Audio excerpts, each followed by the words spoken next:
name's Dale and this is Dale's Addiction. Today's video is about some of my intentional luxury shopping strategies. Now these have come about just by way of experience, I guess, and reflecting on some purchases that I probably didn't need to make, and some purchases that I think were really good examples of intentional luxury shopping.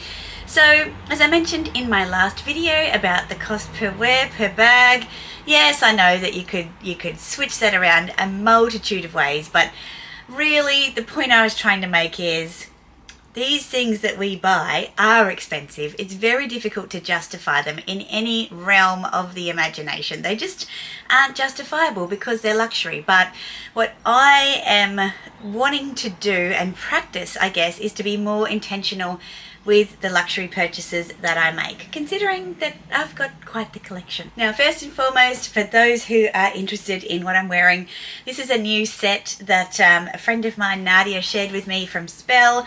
I pre-ordered it back in November and I finally got it, and yeah, I'll put a mod shot over here, but it's fair to say it's right up my alley, and so I'm really enjoying having a little play with it. It's also lovely and cool for our summer weather.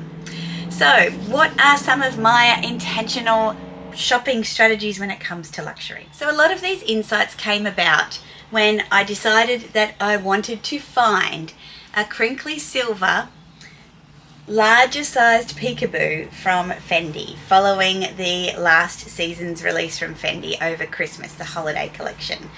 Now, I was pretty clear that I did not want the petite, more structured size. I need to keep this away from my face because it just picks up the light.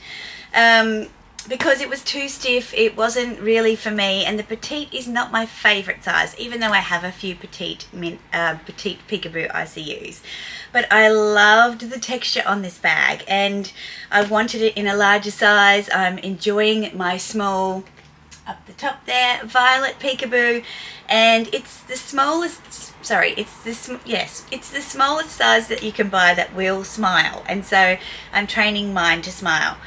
Now, on my hunt for this, I looked high and low. I originally saw one at Satire for like $8,000 and I'm like, no. Then it was $7,500 and I was like, no. Obviously I contacted all of my Fendi sales associates across the world and it was all sold out. And eventually I just did a random Google search and I found one on forward.com in beautiful condition, for a great price, like $4,000, which was half of the original retail price at least. And because I wasn't desperate for it, but I was interested in it, and it was something that was just occupying my searching and filtering. I did look for other silver bags, but I just love the peekaboo, as you know. And I guess what it taught me was that when I'm clear on what I want and why and how it will fit into my wardrobe, there's no urgency about it because it's not trend driven per se. So I'm going to be shopping more intentionally. I'm going to be more conscious of the price, the condition, what I'm prepared to compromise on, what I'm not prepared to compromise on, because there's no urgency, because it's just existing in my mind, my wardrobe, my way of putting outfits together.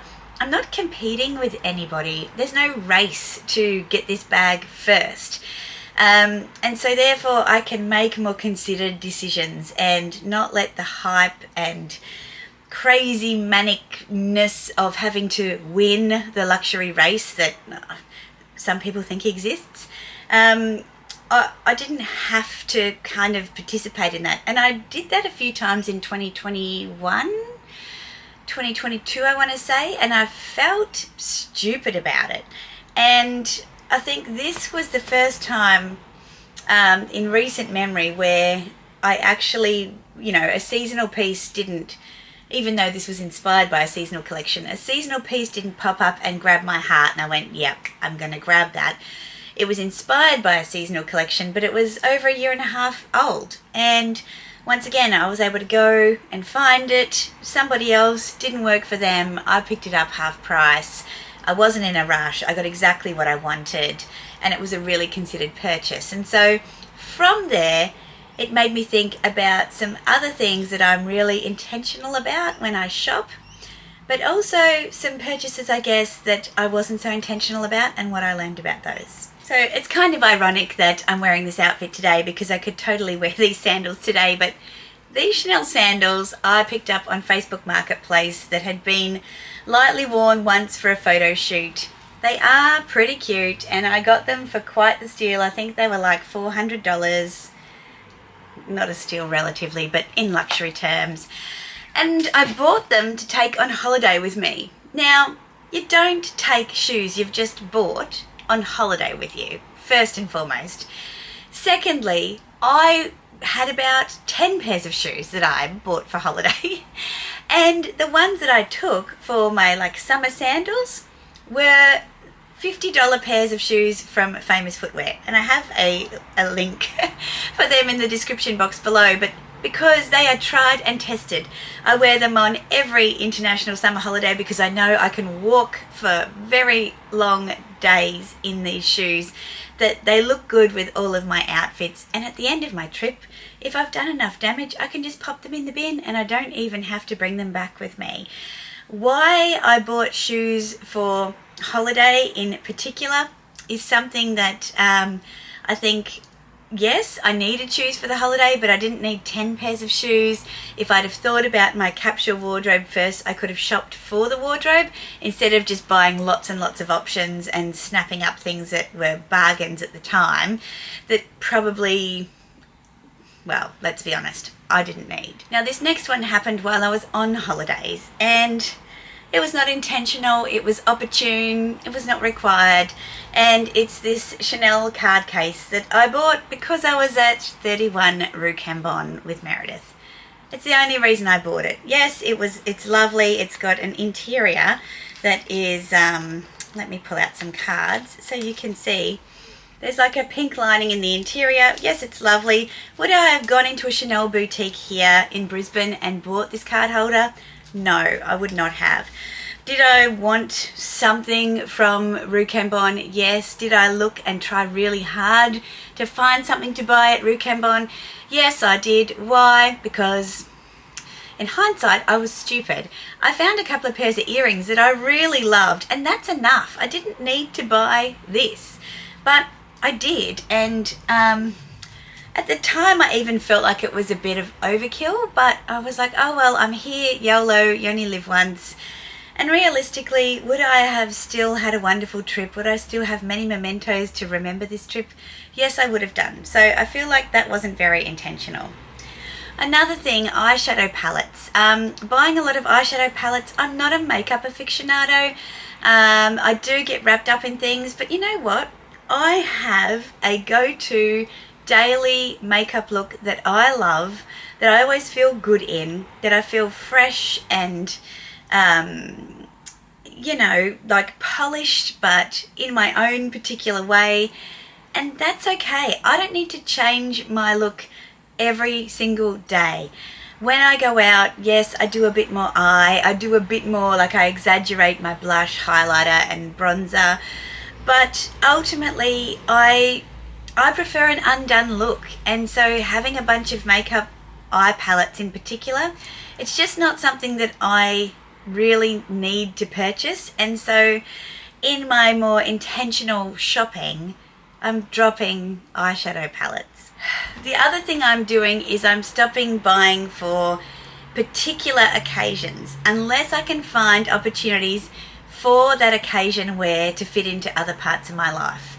Now, in reflection, this Jimmy Choo Bonbon bag, it was a desperation purpose. I mean, it is beautiful. It fits right into my wardrobe, but I've seriously worn it twice, and I bought it to wear to Meredith from the channel Living Luxe with Meredith's wedding because my original bag, which was the Fendi sequin baguette, was damaged, and as a result I couldn't wear it with my outfit. Now, at the time I unboxed it, I did mod shots with a jeans and a blazer and a pair of heels, and yes, that's definitely a look that I can wear that bag with, but I have several other pink bags now, and so me choosing that bag is not likely to happen as often. And it's something that I always say, which I'll circle back in terms of purchasing occasion wear. Whenever I go shopping for clothing, shop assistants will say, what are you looking for? Are you looking for something for work or what have you? And I will always say, I'm looking for clothing. I don't want any of my pieces to be, that's for a party, that's for work, that's for weekends, that's for date night. None of them. Bags, shoes, trousers, blazers, dresses. All of them need to be integrated in all parts of my wardrobe and my life. And so I think I want to apply the same theory intentionally to the handbags that I buy. And I do wear my clutches and more evening style bags during the day, and I can wear my larger bags into the evening. And so I'm going to be more intentional about choosing pieces that fit into all parts of my life, or that I think I can make fit into all parts of my life, because I'm not a very traditional dresser. So when I look for clothing intentionally, and particularly when I'm investing in more expensive pieces, what I'm looking for is fit, silhouette, versatility, so that I can wear it across casual, dressy, and work looks. Similarly with bags, I'm looking for texture, color, the emotion that they invoke in me, because they are rather a large investment. For example, I'm looking at the moment at larger peekaboos, and it's been really nice because there's not many large peekaboos on the boutique websites at the moment, but there are on sites like The Real Wheel and Vestiaire Collective and so on, and I'm getting a lot of inspiration through those older style bags. Now, there's one in particular, which is a khaki crocodile large peekaboo bag, listed for around 9,000 Australian dollars, located in France. Don't know how I'd get it into the country, but I love it. And I would never have looked at something like that had I not been looking at all of the options available. And so I think with this intentional shopping, it's like, right, what am I looking for? A big, slouchy, nonchalant peekaboo that smiles. If those are my criteria, I can look at everything and start zooming in on the particular characteristics that I like best. And I'm really enjoying that. Again, it's not a trend. There's no urgency. I'm not in competition with anyone to win a particular bag. And so therefore, I'm really enjoying this more intentional approach to finding the right piece for me. So what are my intentional luxury shopping strategies? Well, one is always stick within my color palette, and you can see behind me, everything works together. That makes it really clear around whether something is going to work in my collection. I'm looking for comfort. I'm looking for versatility. I'm looking for texture and color and emotion. I want to feel good about wearing these things. I'm not buying beige bras and essentials. I'm buying luxury, and therefore I want to have it feel like a real indulgence, because to me that's what luxury is. I'm doing away with things that other people are interested in that I think I should be interested in, because in reality there are some things that pop up through the seasons and trends that I'm inspired by, but I'm not actually a real trend lover. And so because of that, I can take my time and look for things that the trends might have inspired in me. For example, the silver peekaboo. For example, you know, the mob wife trend that's around at the moment. I'm currently hunting for the perfect pair of leopard print pumps. I have a leopard print pony hair belt. I have a leopard print umbrella. I have little bits of leopard print through some of the prints in my dresses. But I used to have a pair of leopard print pumps years and years ago that were basically a neutral, and they're going to be my little nod to the mob wife trend. And so they're currently on my list. I'm going to stick to the things that make me feel good. So my daily makeup, it's great, it's lovely, it is luxurious. I don't need a bunch of different makeup palettes because I don't care about makeup that much. I'm the same with my scents and fragrances. I like a handful of fragrances. That's enough for me. I don't need to explore anymore. If something comes up, I will consider it. For new makeup and skincare products, every year I qualify for a makeup lesson or a makeup look with Mecca, a company here in Australia. And so when I go and redeem that makeup look, I typically use different products to what I normally do, and that's my opportunity to test them out, and then that is redeemable on product. And so that's a really lovely benefit to have, where you can spend $150 on new things that have already been tried on your skin and you've had a chance to experience them properly. So that's what I'm going to do in that space. In terms of footwear, I'm having a real footwear moment at the moment, and I have to say it is one of those things that a lot of people can't explain, spending luxury money on footwear. I love it. It really puts a kick in my step, quite literally. I think it really elevates a lot of my outfits and it makes me feel amazing, and I'm okay with the fact that there will be wear and tear. Just because they're luxury doesn't mean they last any longer, especially if you're wearing them every single day. They're a pair of shoes at the end of the day. You're paying for brand, you're paying for design, you're paying for aesthetic, and you're paying for that feeling that you don't get from a $40 pair of shoes, in my opinion anyway. And I love my $40 pairs of shoes. I've proven that already, but I do love my luxury. So there's some of the intentional decisions that I'm making around my luxury shopping this year. What are yours? I'd love to know. For me, putting restrictions on, like Deb from Wild Unfiltered mentioned, it just doesn't work. It's like saying you can't eat chocolate again. Every time I see chocolate, I want to eat it. If you can't buy this and you can't buy that, then I'm more inclined to want to go against that rule. It's just my nature.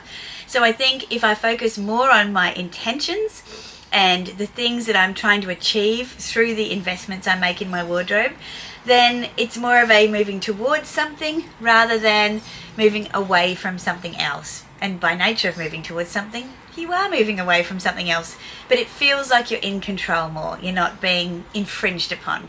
And for me, that's how I like to operate as well. So I'll link Deb's video in the description box below. But let me know, what are your intentional luxury shopping strategies? I might be able to add some to my list as well. This is something I'll probably check in on from time to time. Thanks for joining me so far. If you have liked this video, please give it a thumbs up and consider subscribing if you haven't already. I'd love to see you back for the next one, typically on a Wednesday or a Sunday. Until then, ciao.